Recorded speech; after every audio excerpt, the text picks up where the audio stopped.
धन को गुणवान बनाना, पौध सुरक्षा को सिखलाना, खेती के सब गुर समझाने, भारत का सरताज बनाने, आठों पहर है संग तुम्हारे, अन्नदाता अन्नदाता। नमस्कार, मैं हूं शुभ मिश्रा और आप सभी दर्शकों का अन्नदाता कार्यक्रम में स्वागत करती हूं। हमारे देश का किसान जन का पोषक है, वह श्रम का देवता है, अन्नदाता है और उसमें ही भारत की आत्मा निवास करती है। ऐसे ही किसानों की प्रगति के लिए हम खेती बाड़ी से जुड़ी हुई बहुत सी नई लाभकारी जानकारियां हर रोज सुबह लेकर आते हैं। तो चलिए कार्यक्रम शुरू करने से पहले देखते हैं क्या है आज अन्नदाता में। अमर बेल से फसलें हो जाती है नष्ट, करे समय पर नियंत्रण। ड्रिप और मल्चिंग विधि से खेती कर बढ़ाएं फसलों का उत्पादन।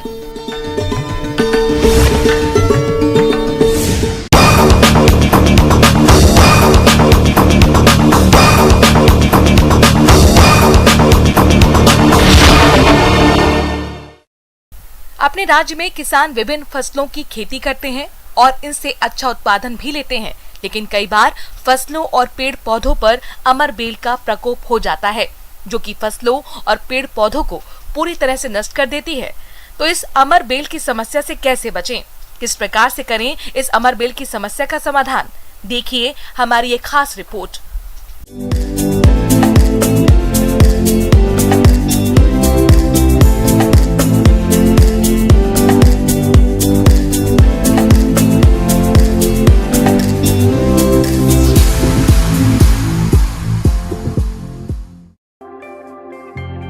अमर बेल फसलों के लिए एक खतरनाक खरपतवार है, जिसकी मुख्य रूप से रिजके में गंभीर समस्या देखी जाती है। परंतु ये अलसी, चुकंदर, मिर्च, प्याज, गाजर, सूरजमुखी, मेहंदी और कई वृक्षों पर आसानी से एक पीले जाल के रूप में लिपट जाता है। इसको आकाश बेल, अमर बेल, अमर बल्लरी भी कहते हैं। ये परजीवी खरपतवार कृषि के लिए एक गंभीर समस्या है, जिनको नियंत्रित करने के लिए उपलब्ध साधनों की प्रभावकारिता कम होती जा रही है। ये अपना भोजन बनाने, अपना जीवन चक्र पूरा करने के लिए दूसरी फसलों पर निर्भर रहता है। अमर बेल का फैलाव बीज और कार्यिकी प्रवर्धन द्वारा होता है। अमर बेल परजीवी पौधे में उगने के 25 से 30 दिन बाद सफेद अथवा हल्के पीले रंग के पुष्प गुच्छ में निकलते हैं। प्रत्येक पुष्प गुच्छ में 15 से 20 फल और प्रत्येक फल में 2 से 3 बीज बनते हैं। अमर बेल के बीज अत्यंत छोटे होते हैं। बीजों का रंग भूरा अथवा हल्का पीला, जो कि बरसीम तथा रिजके के बीजों जैसा होता है।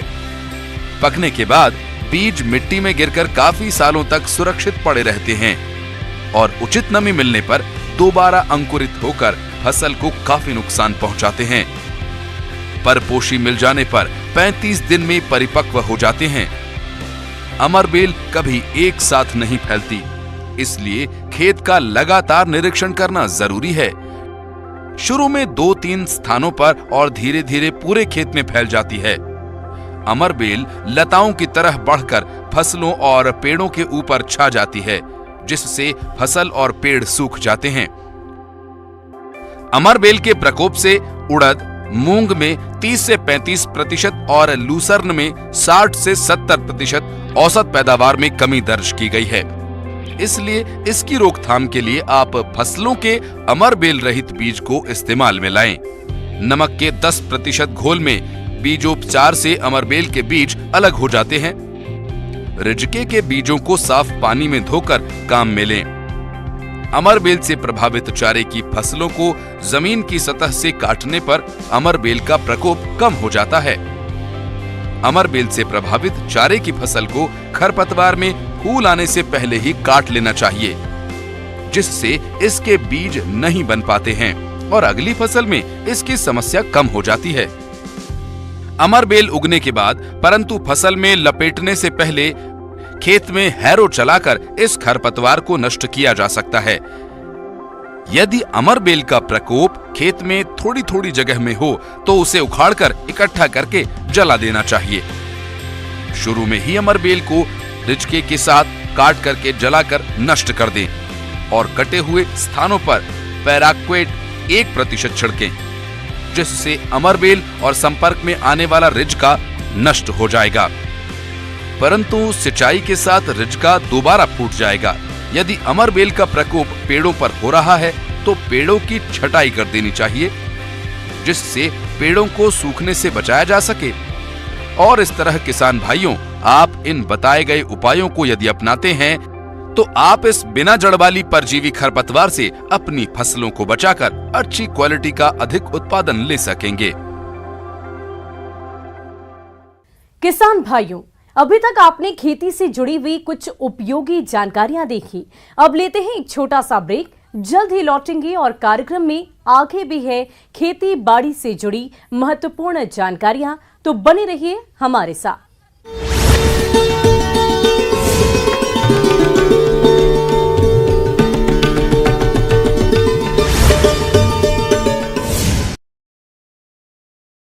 में गुमशुदगी दर्ज करवाई।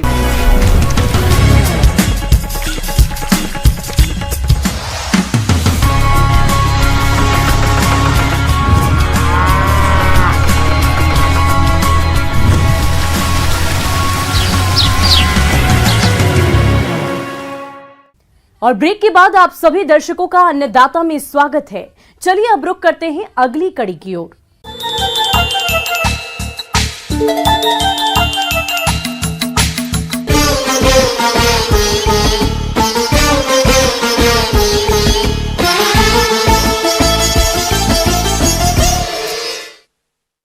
मेहनत और लगन से किसान खेती को लाभ का व्यवसाय बना रहे हैं और इसमें अगर उन्नत तकनीक का उपयोग करें तो किसान अपनी आय काफी बढ़ा सकते हैं। आजकल कृषि क्षेत्र में आधुनिक तकनीक का प्रयोग बढ़ रहा है। ऐसी ही तकनीक है प्लास्टिक मल्च और ड्रिप का प्रयोग।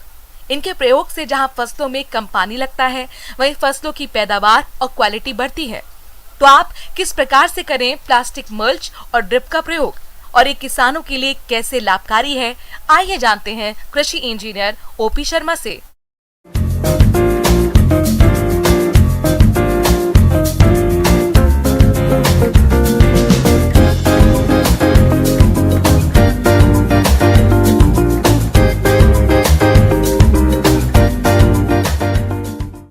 आज के डेट में पानी की समस्या पूरे देश में आप किसान भाई सब देख रहे हैं। इसकी बचत के लिए एक जो तकनीकी है, सबसे जो महत्वपूर्ण तकनीकी है ड्रिप, जिसको हम लोग टपक सिंचाई के नाम से भी जानते हैं। आप अपने खेतों में पानी की समस्या जो फ्लड इरिगेशन आप परंपरागत तकनीक से करते आ रहे हैं, यदि आपके पास पानी की समस्या है तो आप ड्रिप सिंचाई के माध्यम से बूंद बूंद, जैसा कि आप जानते हैं कि ड्रिप इरिगेशन में बूंद बूंद पौधों की जड़ में पानी सीधा प्रवेश करता है। इसके माध्यम से न सिर्फ हम लोग पानी की बचत करते हैं 50 से 60%, इस तकनीक से खरपतवार भी इसका भी किसानों को बहुत ही कम उसमें समस्या होती है। खरपतवार का जो नियंत्रण है ड्रिप इरिगेशन, चूँकि पानी जड़ों के पास ही जाता है, बाकी जगह जो है वो ड्राई रहता है, इसलिए खरपतवार भी इसमें कम आता है। ड्रिप इरिगेशन के माध्यम से करीब करीब जहाँ पर जो लेबर हम परंपरागत तकनीक में मेड़ बनाने के लिए, जैसे सबसे पहले जो किसान भाई जो है मेड़ बनाते हैं उसमें कुदाल से बनाते हैं। आज के डेट में जो एक मशीन है जिसके द्वारा रेज्ड बेड मशीन के द्वारा अगर बेड बनाते हैं और उसमें ड्रिप और मल्चिंग का उपयोग करते हैं तो लगभग 50 से 60% लेबर की भी बचत होती है और उसमें कम समय में एक ही साथ बेड ही बन जाता है। बीच में जो जगह है वो नाली भी बन जाती है उस मशीन से, रेज्ड बेड के द्वारा। और हम लोग ड्रिप अगर लगाते हैं, मल्चिंग लगाते हैं तो किसानों को काफ़ी इसमें लेबर की भी बचत होती है। लगभग 50 से 60% लेबर की भी बचत होती है। प्लास्टिक मल्च क्या है? खरपतवार और सिंचाई जैसी समस्या से निजात पाने के लिए एक नई तकनीक विकसित की गई है, जिसका नाम है मल्चिंग विधि से खेती। इस विधि में बेड को प्लास्टिक से पूरी तरह कवर कर दिया जाता है, जिससे खेत में खरपतवार न हो। खेत में लगे पौधे की जमीन को चारों तरफ से प्लास्टिक मल्च के द्वारा सही तरीके से ढकने को प्लास्टिक मल्चिंग कहते हैं। प्लास्टिक मल्चिंग सब्जियों और बागवानी के लिए काफी फायदेमंद है। इस तकनीक का उपयोग टमाटर, खीरा, करेला, लौकी, पपीता, अनार इत्यादि फसलों के लिए कर सकते हैं। प्लास्टिक मल्च बिछाने के खेत में फायदे। मल्चिंग से खेत की मिट्टी में नमी बरकरार रहती है। मिट्टी से पानी का वाष्पीकरण नहीं हो पाता है। पौधे की वृद्धि के लिए अनुकूल वातावरण प्रदान करती है। खेत में मिट्टी का कटाव नहीं होता है। खरपतवारों का प्रकोप कम होता है। और जब ड्रिप इरिगेशन के साथ मल्चिंग कर देते हैं तो और भी जो खरपतवार की समस्या है वो कम हो जाती है। और पौधों के लिए जो माइक्रो क्लाइमेट है, जो पौधों के लिए टेम्परेचर, जो उसको टेम्परेचर चाहिए, माइक्रो क्लाइमेट, आप जो पौधों के विकास के लिए ना सिर्फ माइक्रो क्लाइमेट, न्यूट्रिएंट की जो पोषक तत्व पौधों के लिए जो मिलता है वो ड्रिप इरिगेशन के माध्यम से पानी के साथ साथ, जिसे हम फर्टिगेशन भी कहते हैं, पानी के साथ साथ हम न्यूट्रिशन या न्यूट्रिएंट जितने भी हैं आज के डेट में हम लोग उसको ड्रिप इरिगेशन के माध्यम से सीधा पौधों की जड़ों में दे सकते हैं। जैसे जीवामृत या और भी जो दवाइयाँ हैं, बायोपेस्टिसाइड्स या जो फंगिसाइड हैं, वो भी हम लोग पौधों में सीधा ड्रिप के माध्यम से दे सकते हैं। ड्रिप सिंचाई प्रणाली का उपयोग कम पानी वाले क्षेत्रों में एवं अर्ध शुष्क क्षेत्रों, उबड़ खाबड़ एवं पहाड़ी वाले क्षेत्रों, बागवानी की फसलों जैसे अंगूर, अनार, नींबू, केला, अमरूद, लीची, आम, पपीता आदि में किया जाता है। इस विधि का प्रयोग कतार में लगाई जाने वाली सब्जियों तथा गन्ना, कपास इत्यादि नकदी फसलों में किया जाता है। इस विधि का प्रयोग ग्रीन हाउस में फूलों और सब्जियों की फसलों के लिए भी किया जाता है। ड्रिप प्रणाली की कार्यविधि। इस प्रणाली में जल स्रोत से पानी उठाने के लिए pump, delivery pipe, bypass valve, pressure gauge, filter, मुख्य लाइन, लेटरल लाइन, एमीटर लगे रहते हैं। इनके माध्यम से पानी को पौधे की जड़ों के पास तक पहुंचाया जाता है। ड्रिप इरिगेशन के कई फायदे हैं। 50 से 60% पानी की बचत, और जो खरपतवार की समस्या वो भी नगण्य होती है। और जो समस्या सबसे बड़ी जो है, पौधों का जो ग्रोथ है, परंपरागत तकनीक के माध्यम से इसमें ग्रोथ भी ज़्यादा होता है। और जो फसल की जो क्वालिटी है, जो शेप है, वो भी यूनिफॉर्म होता है। चूँकि जो न्यूट्रिएंट है वो जड़ों में यूनिफॉर्म डिस्ट्रीब्यूशन होता है। ये ड्रिप इरिगेशन के माध्यम से ही संभव है। और हम अभी तक जो परंपरागत तकनीक से करते आ रहे हैं उसमें न्यूट्रिएंट का जो अवेलेबिलिटी है प्लांट के रूट जोन में यूनिफॉर्म नहीं होता है।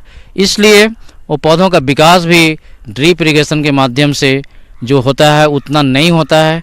और यील्ड भी ड्रिप इरिगेशन के माध्यम से 15 से 20% कम से कम इसमें वृद्धि होती है। किसानों को ओवरऑल देखा जाए तो इसमें कई तरह के बेनिफिट्स हैं।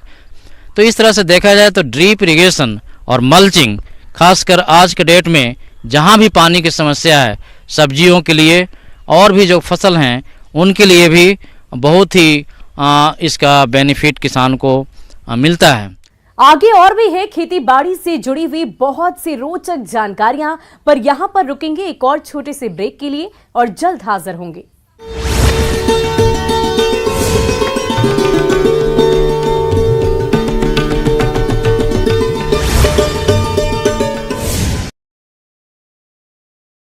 जीत की पटरी पर सवार हैं और इस मैच में भी जीत दर्ज कर लय बरकरार रखने की कोशिश करेंगी।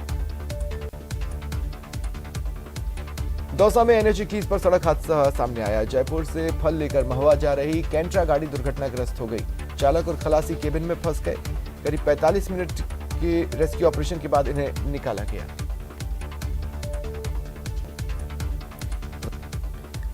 संसद भवन के लॉन में आयोजित डॉक्टर भीमराव अंबेडकर की 133वीं जयंती समारोह में पीएम मोदी ने डॉक्टर भीमराव अंबेडकर की प्रतिमा पर पुष्प अर्पित किए। प्रधानमंत्री मोदी असम में एम्स गुवाहाटी और 3 अन्य मेडिकल कॉलेजों का उद्घाटन करेंगे। और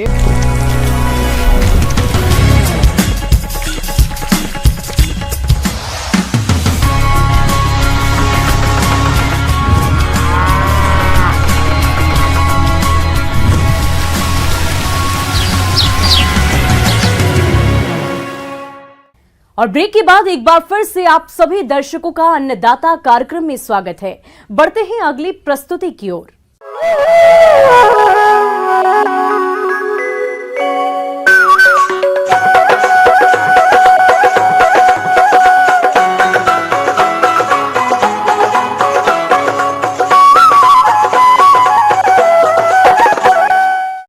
किसान भाइयों, बटेर पक्षियों का पालन मुर्गी पालन व्यवसाय की भांति ही एक कृषि व्यवसाय बन गया है। इस पक्षी में रोगों का प्रकोप बहुत कम होता है, जिससे इसके पालन में कोई ज्यादा कठिनाई नहीं आती है। साथ ही इस व्यवसाय से कम समय में ज्यादा लाभ मिलता है। इतनी सारी खूबियों को देखते हुए अगर आप भी बटेर पक्षियों का पालन करना चाहते हैं तो किन किन बातों का खास ख्याल रखें, इस बारे में जानकारी दे रहे हैं विषय विशेषज्ञ डॉक्टर सुशील प्रसाद।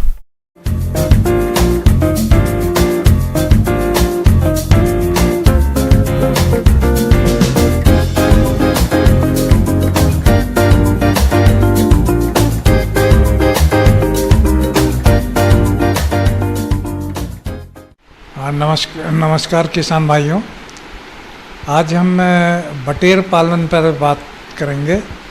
बटेर जैसा कि आपने नाम सुना ही होगा, ये आपके लिए नया नाम नहीं है।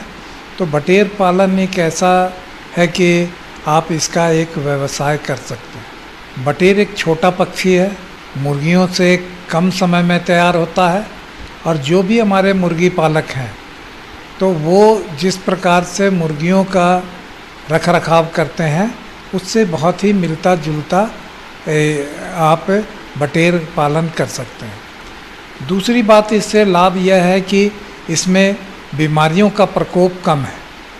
आप देखें मुर्गियों में आजकल हर वर्ष किसी तरह के, कभी बर्ड फ्लू तो कभी कोई इस तरह की बीमारी आ जाती है, जिससे इसके मार्केट पर प्रभाव पड़ता है, बाज़ार व्यवस्था पर प्रभाव पड़ता है।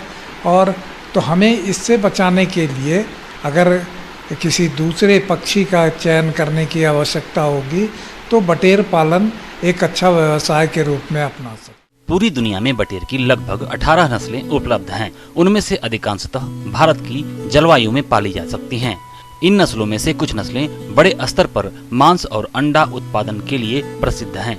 किसान अपनी सुविधा के अनुसार किसी भी नस्ल का चयन कर सकते हैं। बुल व्हाइट, यह मांस उत्पादन के लिए अच्छी नस्ल मानी जाती है। यह अमेरिकी नस्ल की बटेर है। व्हाइट बेस्टेड, यह भारतीय प्रजाति का ब्रायलर बटेर है जो मांस उत्पादन के लिए उपयुक्त है। अधिक अंडे देने वाली नस्लों में British range, English white, Manchurian golden फिरौन और टक्सेडो है।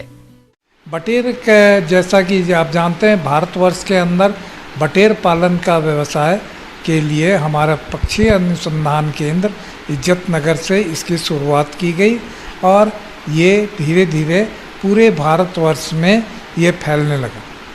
तो हमारा कहने का मतलब है कि बटेर के पालन के लिए अगर आपने मुर्गियों के लिए अगर घर रखा है तो इसमें तो जगह भी कम लगता है। बटेर चूँकि छोटा पक्षी है, जितने में आप एक मुर्गी को रखते हैं उतने में कम से कम 5 बटेर रखे जा सकते हैं। लेकिन इसमें सबसे बड़ी बात यह है कि चूजा का केल मंगाने का, तो चूजा तो हर बार आप चूजा इज्जत नगर से जाकर ला नहीं सकते हैं।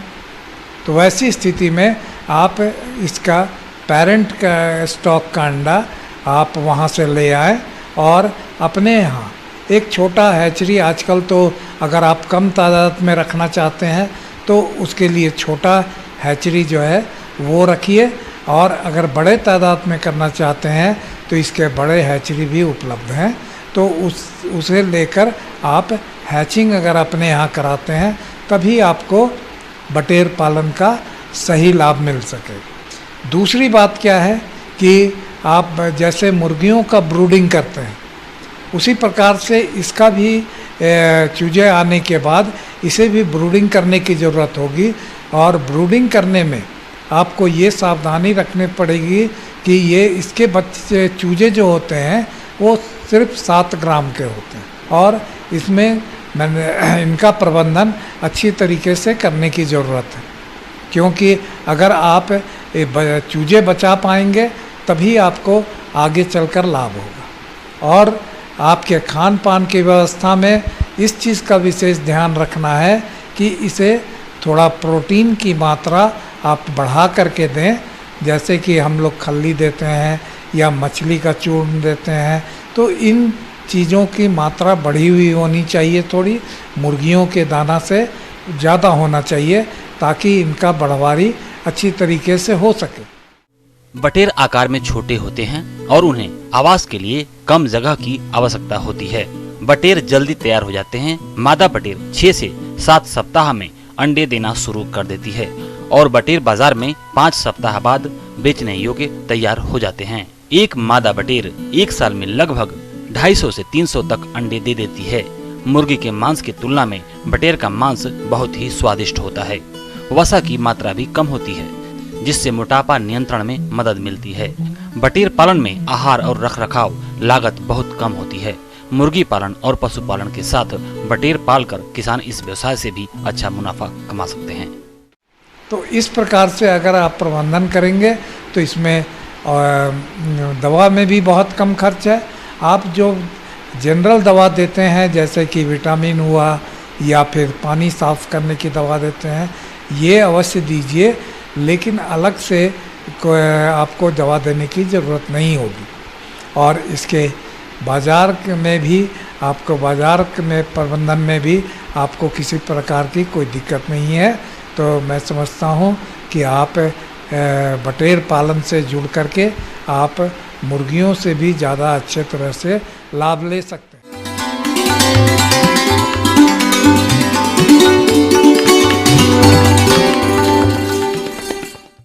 अन्नदाता हेल्पलाइन निशुल्क फोन संपर्क सेवा के माध्यम से आपके द्वारा पूछे गए प्रश्नों में से 1 या 2 महत्वपूर्ण प्रश्न को हम अपने कार्यक्रम में शामिल करते हैं और इसी के तहत आज किसान का सवाल और उसका जवाब कुछ इस प्रकार है।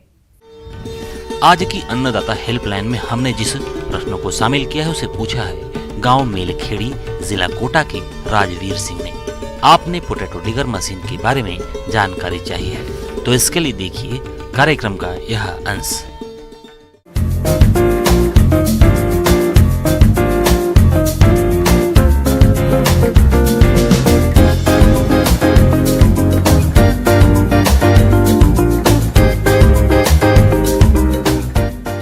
ट्रैक्टर ऑपरेटेड होता है पोटैटो डिगर और ये मतलब 35 से 40 HP के ट्रैक्टर से आसानी से खींचा जा सकता है। और यदि इसका प्रयोग करते हैं तो इसमें होता क्या है कि ट्रैक्टर को 2 से 2.5 किलोमीटर प्रति घंटे की स्पीड से चलाना होता है।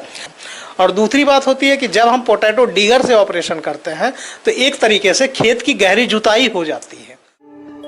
किसान भाइयों, आलू की खुदाई मजदूरों द्वारा करवाने से काफी श्रम और लागत खर्च आती है। साथ ही मजदूर आलू की खुदाई खुरपी और गैती इत्यादि औजारों से करते हैं, जिससे खुदाई के समय आलू के कंद चोट ग्रसित हो जाते हैं और इससे बाजार में इसका अच्छा मूल्य नहीं मिलता। तीसरा, इसमें टाइम मैनेजमेंट बहुत अच्छा होता है। 50% टाइम का बचत होता है और 75% तक हमारा लेबर का बचत हो जाता है। जो लेबर कॉस्ट लगता है मैनुअल में कराने में, उस कॉस्ट में हम 75% तक बचत कर सकते हैं। इसको अगर हम ट्रैक्टर ऑपरेटेड है उससे चलाते हैं तो ये लगभग ये मान के चलिए 1.5 से 1.25 घंटा में ये 1 एकड़ की खुदाई कर देगा है। इसका 0.3 से लेके 0.4 हेक्टेयर पर घंटा का इफिशियंसी आता है पोटैटो डिगर। आलू खुदाई यंत्र से खुदाई करने पर खुदाई जल्दी हो जाती है, साथ ही आलू कम चोट ग्रसित होते हैं। इस यंत्र से खुदाई करने पर आलू खुदाई लागत कम आती है। एक साथ आलू की खुदाई भी हो जाती है और उसके बाद इन्हें इकट्ठा कर आसानी से श्रेणीगत किया जा सकता है। किसान भाइयों, वैसे तो प्रदेश में कई कंपनियों की पोटैटो डिगर मशीन बाजार में आसानी से मिल जाती है, जिनकी कीमत 1 और 2 रो वाली मशीन के अनुसार अलग अलग होती है, जिस पर शासकीय अनुदान भी उपलब्ध है। अनुदान के बारे में अधिक जानकारी के लिए आप अपने नजदीकी कृषि विभाग में संपर्क कर सकते हैं।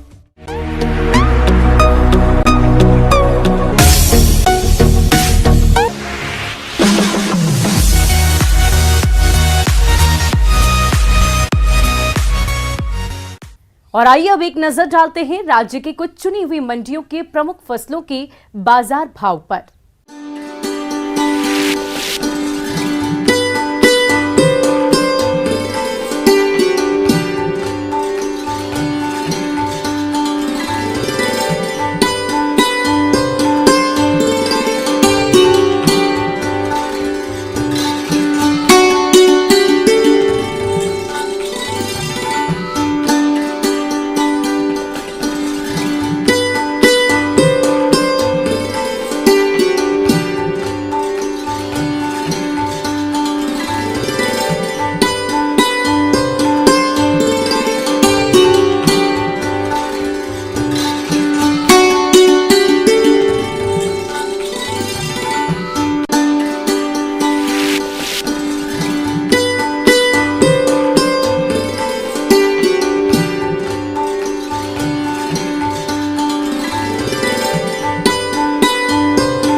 किसान भाइयों, अन्नदाता आपकी सेवा के लिए संकल्परत है।